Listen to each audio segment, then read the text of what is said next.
우리 다 같이 사도신경으로 신앙을 고백하심으로 3월 11일 화요일 새벽 예배를 하나님께 드리겠습니다. 나는 전능하신 아버지 하나님, 천지의 창조주를 믿습니다. 나는 그의 유일하신 아들, 우리 주 예수 그리스도를 믿습니다. 그는 성령으로 잉태되어 동정녀 마리아에게서 나시고 본디오 빌라도에게 고난을 받아 십자가에 못 박혀 죽으시고 장사된 지 사흘 만에 죽은 자 가운데서 다시 살아나셨으며 하늘에 오르시어 전능하신 아버지 하나님 우편에 앉아 계시다가 거기로부터 살아있는 자와 죽은 자를 심판하러 오십니다. 나는 성령을 믿으며 거룩한 공교회와 성도의 교제와 죄를 용서받는 것과 몸의 부활과 영생을 믿습니다.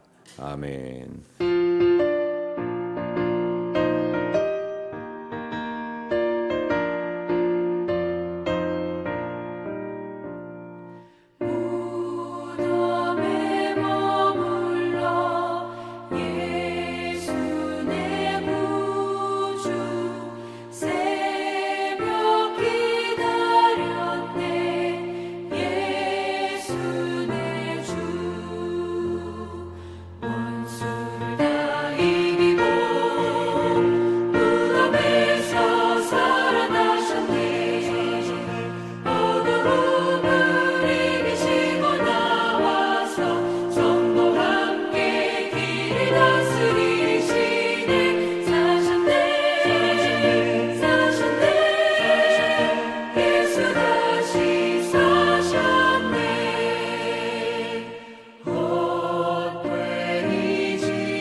하나님 말씀은 요한복음 20장 1절에서 10절 말씀입니다.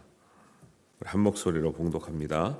안식 후 첫날 일찍이 아직 어두울 때에 막달라 마리아가 무덤에 와서 돌이 무덤에서 옮겨진 것을 보고 시몬 베드로와 예수께서 사랑하시던 그 다른 제자에게 달려가서 말하되 사람들이 주님을 무덤에서 가져가다가 어디 두었는지 우리가 알지 못하겠다 하니 베드로와 그 다른 제자가 나가서 무덤으로 갈새 둘이 같이 다름질하더니 그 다른 제자가 베드로보다 더 빨리 달려가서 먼저 무덤에 이르러 굽으려 세마포 놓인 것을 보았으나 들어가지는 아니하였더니 시몬 베드로는 따라와서 무덤에 들어가 보니 세마포가 놓였고 또 머리를 쌌던 수건은 세마포와 함께 놓이지 않고 딴 곳에 쌌던 대로 놓여 있더라.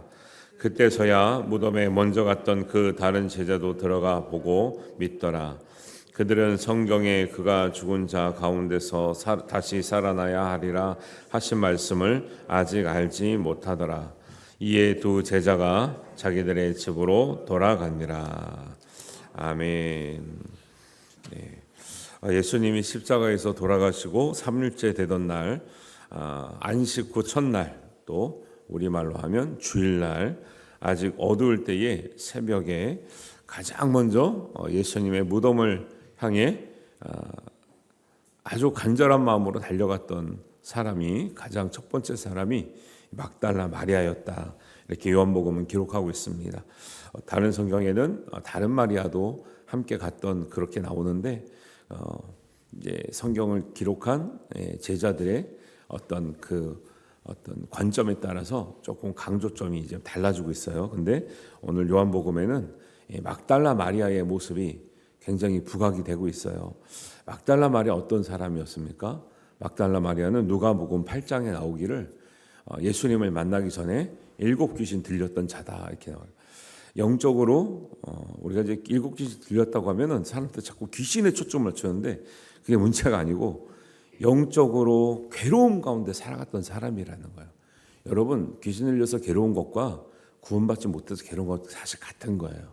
같은 건데 그 표현, 더 괴롭힘을 많이 받고 나 자신에게 어떤 주도권이 없고 또 헤어나오지 못하는 그런 괴로운 상황이 7 귀신 들렸다 말했는데 예수님을 만나서 그 문제를 해결받았습니다.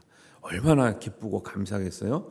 그 이후로 막달라 마리아는 정말 어려운 형편이었지만 자기의 소유를 가지고 예수님과 제자들을 평생 섬기며 살았다 이렇게 기록하고 있어요. 그러니까 막달라 마리아는 자기가 큰 은혜 받은 것에 대해서 결코 그냥 지나가지 않고 평생으로 하나님께 그 은혜를 갚았던 그런 모습을 보여주고 있는 거예요. 이런 간절함이 있고 사모함이 있고 은혜에 대한 보답이 있기 때문에 예수님의 그 무덤을 그 이른 새벽에 해도 뜨지 않을 때 단숨에 달려갈 수 있었던 그런 마음이 있었던 거죠. 여러분, 누가 이른 새벽에 잠에서 깨어 주님을 마주 나옵니까? 안 피곤해서 나온 사람 있어요? 신학생들이나 전도할 때 제일 힘든 게 뭔지 아세요? 새벽기도 나오는 거예요. 여러분만 힘든 것 같죠? 부교육자도 쉽지가 않습니다. 근데 그 고비가 딱 넘어가져가는 순간이 있거든요. 넘어가고 사명감이 있으면요, 그때부터는 이게 쉬워지는 거예요. 근데 이게 내 사명이다 아니라고 생각하면요, 새벽이 엄청 어렵습니다. 근데 보세요. 12 제자도 있어요. 근데 어제도 말씀드렸지만 예수님의 시신을 감당했던 사람들도 정말 우리가 알고는 유명한 제자가 아니고 겁이 많고 소심하고 야, 저 사람도 제자였나 했던 아리마대 사람 요셉, 그리고 저 사람 정말 예수님한테 말씀을 들었지만 그냥 믿음이 없어서 그냥 간 거 아니야? 라고 생각했던 니고데모가 와서 다 예수님의 뒷수습을 하고 있는 거죠. 오늘도 이 새벽에 누가 가장 먼저 찾아오느냐? 가장 큰 은혜 받은 사람이 다 찾아오는 거예요. 누가 이 어두운 새벽을 깨워서 기도하느냐? 하나님의 그 큰 은혜를 기억한 사람이 새벽을 깨우는 거예요. 안 힘들어서, 안 피곤해서, 잠이 없어서 오는 게 아니죠. 사실 저는 이 말씀 묵상하면서 여러분, 마리아는요, 일찍 일어나서 왔을까요? 밤을 새고 왔을까요? 제 마음에는 밤을 새고 온 것 같아요. 왜 그 전날은 못 왔어요? 전날은 안식일이라 못 왔죠. 근데 주님이 부활하신다 말씀 믿어서 온 게 아니에요. 그 뒤 예수님의 시신을 아무도 처리하지 못했던, 특히 여자들은 거기에 관여할 수 없거든요. 못했지만 그 예수님의 그 장례가 어떻게 됐는지, 정말 잘 누워 계신지, 정말 온전히 모셔졌는지를 가장 궁금해하고 사모하고 한숨도 못 잔 마음으로 그 새벽이 오기만을, 그 다음날이 오기만을, 안식일이 끝나기만을 기다렸다가 단숨에 달려왔던 사람은 누구냐? 여유가 있고 무슨 건강하고 이런 사람이 아니라 평생 한 번 받은 은혜를, 예수님과 그 제자들을 자기 소유를 팔아서 섬겼던 간절한 그 은혜의 은혜를 아는 막달라 마리아였다는 것을 여러분 기억하시기 바랍니다. 무슨 수제자, 유명한 제자, 여유 있는 자 아니었어요. 가장 연약하고 가장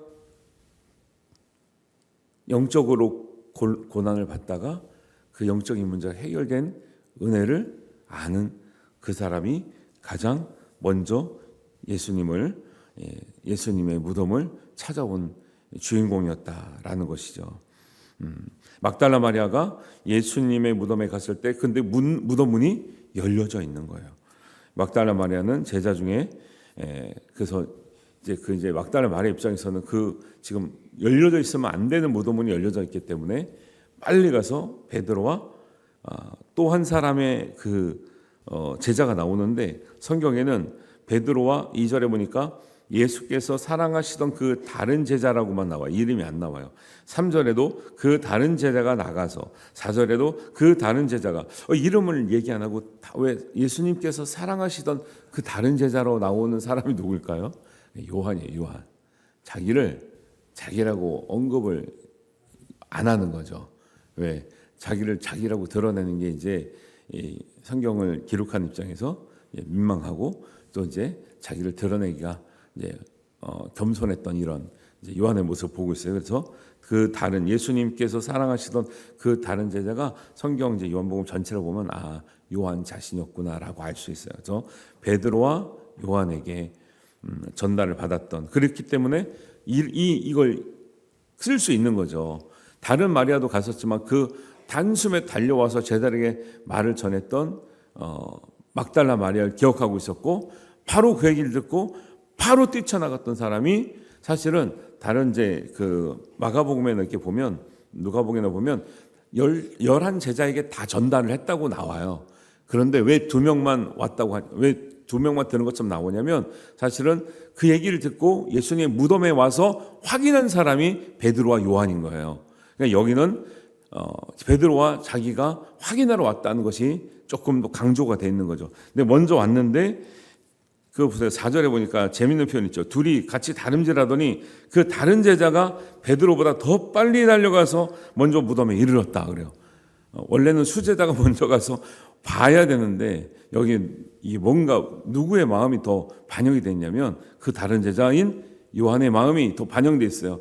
자기가 더 간절했다는 거예요. 이제 걸음걸이가 빨라서 달리기를 잘해서 빨리 갔다는 게 아니라 자기가 더 간절한 마음이 있었다. 근데 가서 다 보려고 그랬는데 질서가 있죠. 질서가 자기가 들어가지 않고 자기가 먼저 왔으나 베드로가 먼저 가서 세마포가 놓여 있는 것을 보고 수건은 따로 놓여 있는 것을 보고 그때서야 자기가 들어갔다라는 거예요. 요한이 정말 지혜로워요. 자기의 간절함도 표현하면서 그러나 질서를 깨지 않고 자기가 먼저 왔지만 기다렸다가 수제자였던 베드로가 먼저 가서 확인하게 하는 이런 마음들을 이 사이사이에 되게 이게 참 세밀하게 녹여져 있어서 기록을 해놨다라는 거죠. 그렇게 이게 기록을 하고 있습니다. 그 다른 제자는 이제 자기 요한을 말하는데 이 말 속에 이제 담겨져 있는 의미가 있어요.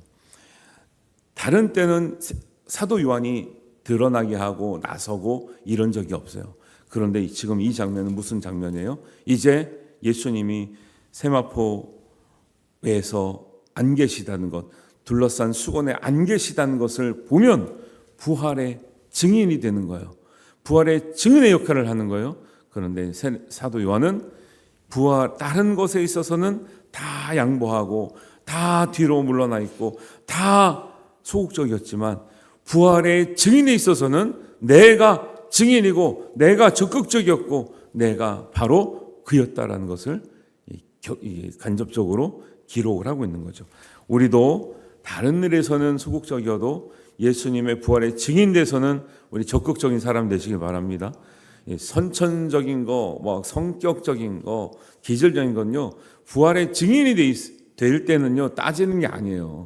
근데 모든 일 할 때 자꾸 우리가 내 기질, 성격, 내 스타일을 따지잖아요. 근데 부활의 증인에 있어서는 성격이 아니라 성령 충만으로 여러분 감당해야 될 줄로 믿습니다.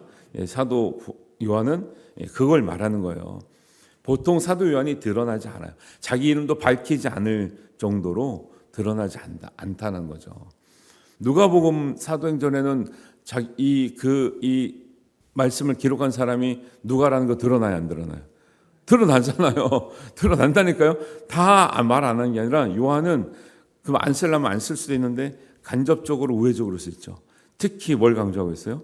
예수님께서 사랑하시던 제자. 예수님께서 다 사랑하셨지만 자기가 주님 옆에서 정말 보필을 잘하고 말씀을 잘 듣고 순종하고 그렇게 하고 이 얘기를 들었을 때 자기가 누구보다도 열심과 특심이 있어서 그 무덤 가까이 달려갔던 사람이었다는 것을 강조하고 있는 거예요. 우리도 이런 하나님의 일이 있을 때 양보하지 말고 정말 하나님의 일이 있어서는 정말 주님을 섬기는 일이 있어서는요 양보하지 말고 열심과 특심을 내서 가장 먼저 달려갈 수 있게 되기를 주님의 이름으로 축원합니다. 다른 것은 그렇게 안 설라고 하는데 주님을 위해서 일하자, 주님을 위해서 헌신하자, 뭐 좀 내자 그러면 뒤로 가시더라고. 이상해요, 교인들. 그래서 요즘에 교회를 못 짓는 이유가 뭔지 아세요? 교회 짓자 그러면 헌금 내라 할까 다 좀 뒤로 물러나거나 떠난대. 심지어는 다 짓고 오신대요. 참 요즘 교인들이 이렇게 지혜롭습니다. 목사님들 만나면요 늘 한숨과 걱정. 옛날 같지 않다. 성도들의 마음이 그런 걱정이에요. 물론 여러분 입장에서는 목사님도 옛날 같지 않습니다. 뭐 이럴 수 있죠. 근데 서로가 정말 말씀으로 돌아가서 정말 주님이 주신 은혜를 가지고 정말 하나님이 우리를 향한 열심과 같이 우리도 하나님을 향해서 교회를 향해서 열심으로 살아야 될 줄 믿습니다. 그런 것이 하나가 될 때 하나님의 역사가 일어나는 거죠. 그래서 두 제자는 예수님의 무덤에서 세마포와 수건을 보았지만 예수님은 보지 못했죠. 그래서 6절 7절에 시몬 베드로는 따라와서 무덤에 들어가 보니 세마포가 놓였고 또 머리를 쌌던 수건은 세마포와 함께 놓이지 않고 딴 곳에 쌌던 그대로 놓여 있더라. 그래요. 예수님 몸만 다 없어진 이런 장면이죠. 사도 요한은 예수님의 누우셨던 자리를 정확하게 본 것을 기록하는 거예요. 지금 왜? 틀림이 없다라는 거죠. 이게 지금 이 장면을 볼 때는 성경에 뭐라고 나와요? 그들은 성경에 그가 죽은 자 가운데서 다시 살아나야 하리라 하는 말씀을 아직 알지 못했지만 이 기록, 이 증언이 차후에 예수님이 부활하셨구나 하는 것을 확실하게 말할 수 있는 증거가 되는 거예요. 그래서 사도 요한이 자기가 본 바를 정확하게 기록하고 있는 거죠. 세마포와 수건. 왜냐하면 그게 이제 예를 들면은 그것도 없어졌다 그러면은 진짜 누군가 훔쳐갔거나 아니면 의도적으로 우리가 거짓말했다고 볼 수 있는데 세마포와 수건은 그대로 있는데 그게 누가 풀어낸 모습이 아니라 쌓여진 채로 그대로 있는데 몸이 없어졌다라는 것은 이 당시의 상식으로는 지금 우리는 어떤 수단과 방법으로도 막 지어낼 수 있지만 이 당시는 그렇지 않습니다. 그렇게 사람들이 영악해서 막 꾸며낸 것처럼 하는 게 아니라 세마포와 수건은 그대로 있는데 몸이 안 계셨다라는 것은 누가 만지지 않았구나, 누가 풀어내지 않았구나, 누가 조작하지 않았구나를 증명하는 이야기가 되는 거죠. 예수님의 몸만 없어진 거예요. 그래서 이런 걸 정확하게 증언하고 있는 사도 요한의 모습이 보이고요. 여러분 혼란한 시대일수록 우리가 중요한 것은 예수님에 관해서 정확하게 아는 게 중요해요. 지금 예수님에 관해서 잘못 가르치고 잘못 배우고 잘못 알고 잘못 오해하고 잘못 믿기 때문에 문제가 많이 발생되는 거예요. 예수님에 관해서 잘못 아는데 좋은 믿음이 생길 수가 없다라는 거죠. 여러분 예수님에 대해서 바로 아는 믿음이 어디서 생깁니까? 말씀에서 해결하는 수밖에 없어요. 다른 사람 말 듣는 것보다 성경에서 예수님의 모습을 찾고 비록 사도 바울이 썼던 그 서신서들은 예수님이 하신 직접적인 말씀은 아니지만 예수님을 만났던 사도의 제자들이 교회를 세우면서 목회를 하면서 전도를 하면서 말씀에 순종했던 그 역사였기 때문에 그들의 말씀도 귀담아 들으면서 정말 예수님께서 우리에게 하시는 말씀, 우리에게 주시는 말씀, 우리가 따라가야 될 예수님의 근본적인 모습이 무슨 모습인가를 우리가 마음에 새기고 그 교훈을 받아 지키며 살아가야 될 줄 믿습니다. 그래서 신앙이 성장하고 성숙할수록 예수님에 대해서 바로 알게 됩니다. 여러분 오래 믿었는데 예수님에 대해서 잘 모르면 문제가 있는 거예요. 그래서 제가 성경 공부할 때 설교할 때 계속 점검해 드리는 게 뭐냐면 오래 믿었지만 오해하는 말씀, 오래 믿었지만 무슨 뜻인지 모르는 말씀을 분명히 하게 해드리는 거예요.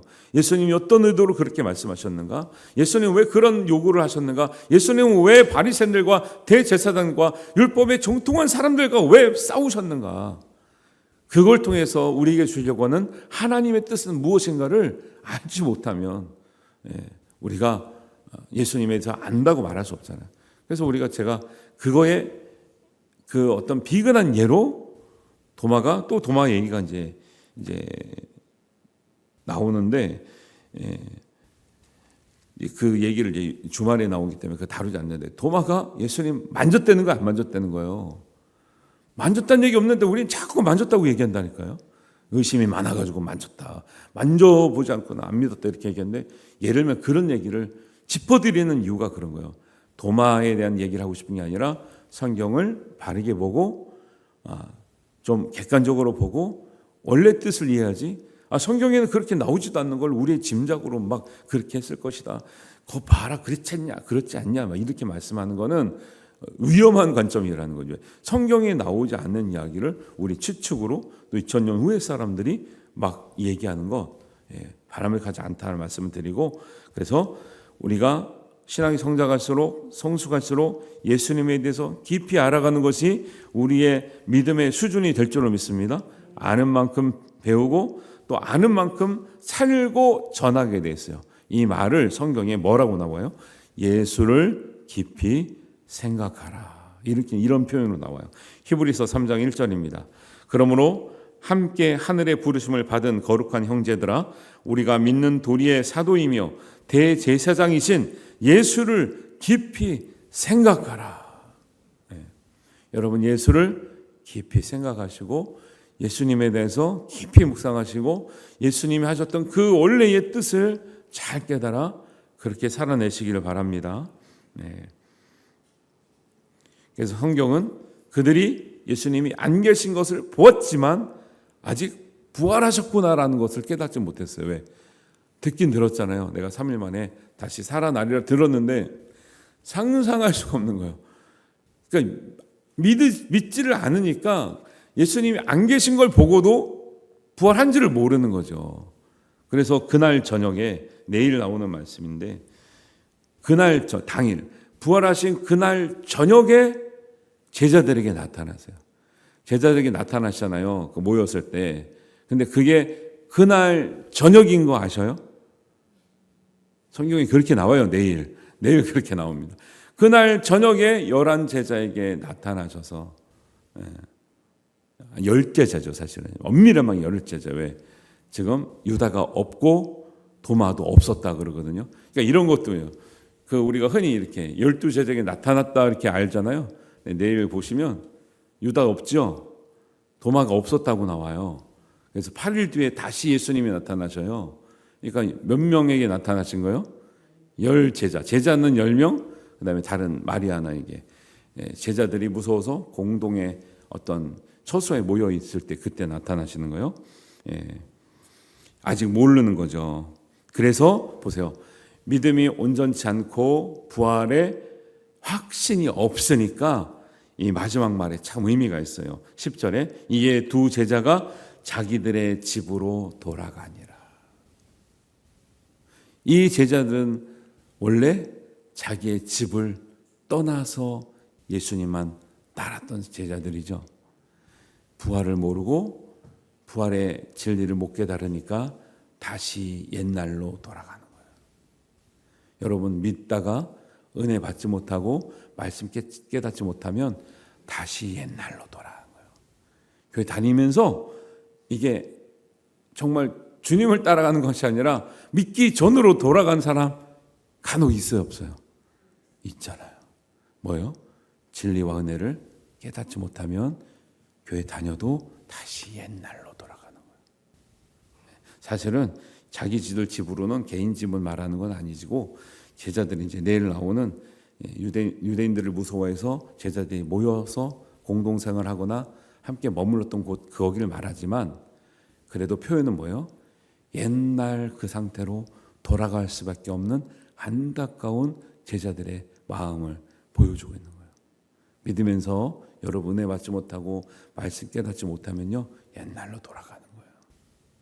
옛날로 돌아가지 말고 은혜 받고 말씀 깨닫고 정말 성령 충만해서 아버지께로 돌아가시길 바랍니다.